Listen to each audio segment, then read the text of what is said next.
Sonke siyazi ukuganga ku-wrong. Ukugcekeza emzini womuntu angekho uzithathele izinto ezinye uyiphule, ushiye into zakhe ney'mpahla zakhe ziphansi kubusaphasapha endlini, leyo nto i-wrong. Kodwa ku-wrong kakhulu ukugangela umswati. Ngabe loyo muntu nje ungumswati ubuye eSwazini noma wokuzalwa la South Africa eMpumalanga, ungumswati mbamba, ungamgangeli, dlalela ekudeni. Kakhulukazi futhi uma loyo muntu azizamela angasukeli umuntu emphakathini, dlalela ekudeni naye. Mina ngikhumbula kahle ukuthi kukhona abafana abagcekezela baba uNgcamphalala, umakhelwane wami, ukudabuka eSwazini, kodwa wathola umsebenzi la eSouth Africa, wagcine athenge istand wakhe indlu eDondoni celeni kwasekhaya kungumakhelwane wami. Wathola umsebenzi eLeslie eJuFresh, kule dairy bathi Jufresh yase Leandra eLeslie, ashayela amatraga okudeliver ibisi namayogathi. Ngiyakhumbula nje ngelinye ilanga ngathi ngiyavuka ekseni 5:30 ngilungiselela ke esikolweni, angithi ngiyaphuma, hayibo ibhakla nomnyango wakakhe uphuliwe, ibhahla balipetulile, yabona ukuthi baliphulile balidonsa ngenkanda phakama, ngazi ukuthi bebalidonsa ngesandla noma baligoba ngensimbi ethile ngoba beligotshiwe, umnyango uphukile lapha kuhandle, bese ifastera liphulwe lelikhulu lase sitting room nalo laphuka, kunama glass phansi. Hayi ngathi ngingabona lokho ngagijimela gogo, ngatshela gogo ngathi hey kaBaba uNgcamphalala, ngathi bani bebagcekeza ngoba kuphuke ifastera nomnyango uphuliwe nebhatla, ngathi balipetulile nje, angazi balipetule ngani ngoba ligobekile. Wathi umagogo hayi thatha ifoni ufonele Baba uNgcamphalala umtshele ukuthi ngathi kugcekeziwe, akaphuthume azobona ukuthi kwenzakaleni, umonakala ungakanani, avule necala emaphoyiseni. Ngabe bathatha ama-fingerprints, maphoyisa azakwenza lokho. Hayi vele ngithatha ifoni yagogo ngifonele Baba uNgcamphalala. Hey Baba uNgcamphalala, lana ngathi kakho sekugcekeziwe, phuthuma ufike ucele kubaphathi bakhe emsebenzini, uthi gogo shesha khona amaphoyisa azokhona kuthatha ama-fingerprints nani lapho endlini, asikangenanga ngoba asifuni kuphazamisa ubufakazi okungasho butholakale lapha endlini. Hayi wathi ngiyabonga kungadisa mfana wami, ngiyabonga kungadisa Ndvotsana, angibita Ndvotsana.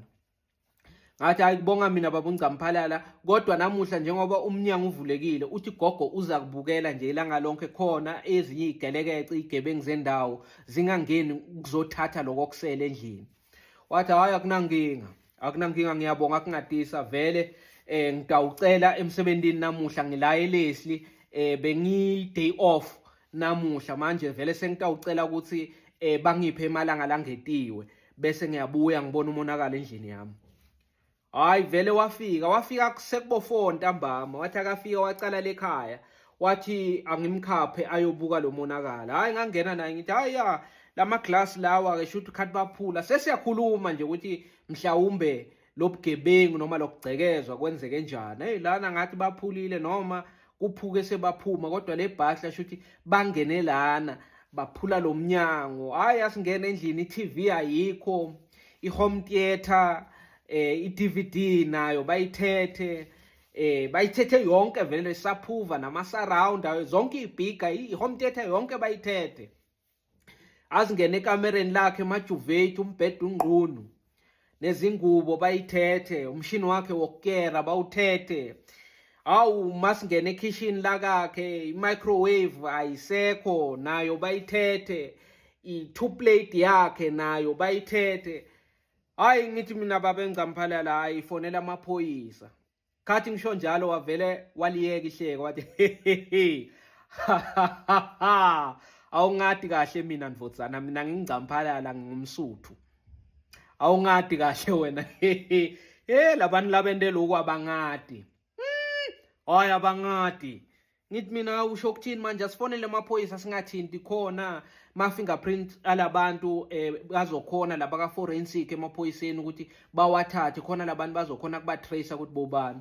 Wathi yekele amaphoyisa mina ngifuna solo ngihambana nenkantolo, solo bathi kumele ngiyonika ubufakazi, solo icala lipostponwa, solo bangitshela ukuthi ngibuye kuyatestifywa kwendeni kwenta njani, sebabalekile abasete enkantolo konke lokho. Hayi ngitawubona ngenta njani, khululeka Ndvodzana ungaya ekhaya nyalo.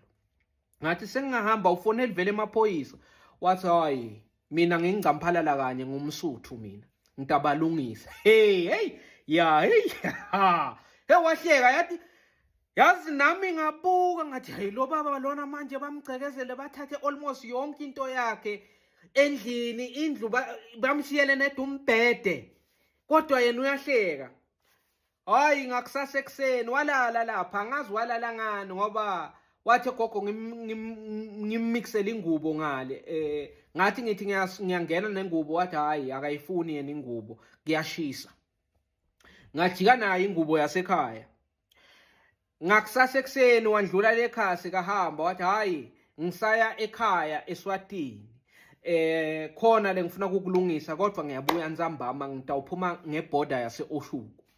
Wahamba vele wathi nakabuya ntambama ngelanga elilandelayo, wabuya aphethe amacheckers, yabona amaplastic amnyama, wangena nawo. Wakhuluma lapha endlini, angazi bekakhuluma nobani efonini. Athi basolo bakhuluma ngingezwe ukuthi bathini, ngizwe nje ukuthi hayi ukhona akhuluma naye ngoba indlu yakhe isondelene neyasekhaya. Ngakusasa ilanga lesi-3 mina bengiye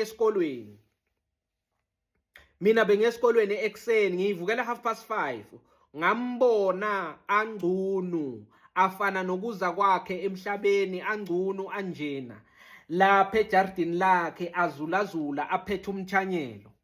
Emva kwaloko azange kuphele malanga mangakhe sabona abafana abayi-2, bafana esibaziyo abakhulele eDontoni, bafana esifunde nabo isikolo, bafana esidlale nabo ibhola, bafana besingabacabangeli ukuthi ebusuku thina uma silele bona bayaganga. Sababona sebahamba ngcunu, sababona bahamba ngcunu ndoda emini, ubabona esitoro babakhiphe bathi abaphumele ngaphandle emagaraji, ema-petrol station.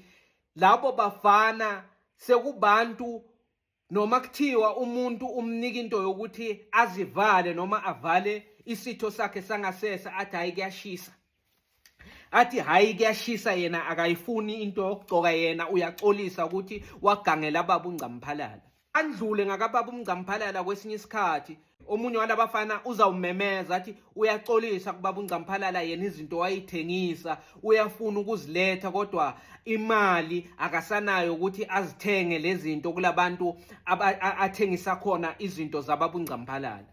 Kwenzeka konke lokho baba uNgcamphalala sobuyela emsebenzini eLeslie, ushiye izivala angakasilungisi, i-buckler door angakayilungisi ukuthi abize umuntu oshiselayo azoyishisela, ayilule ibe straight, kuvaleke kahle kukhiyeke. No, washiya ifastera le eliphuliwe walishiya linjalo, wathi konke okuphukile uyokulungisa, mhlazane ahola uzobuya athathe emalanga futhi akhone ukuthenga akhonayo ukukuthenga. Ngikhumbula kahle samncenga sathi hayi baba uNgcamphalala, sicela ungashiyi umnyango uphukile, ungakhoni ukukhiya ne-buckler door yakho ingakalulwa ingakhiyeki, nefastera liphukile, bazophinde bangene labantu.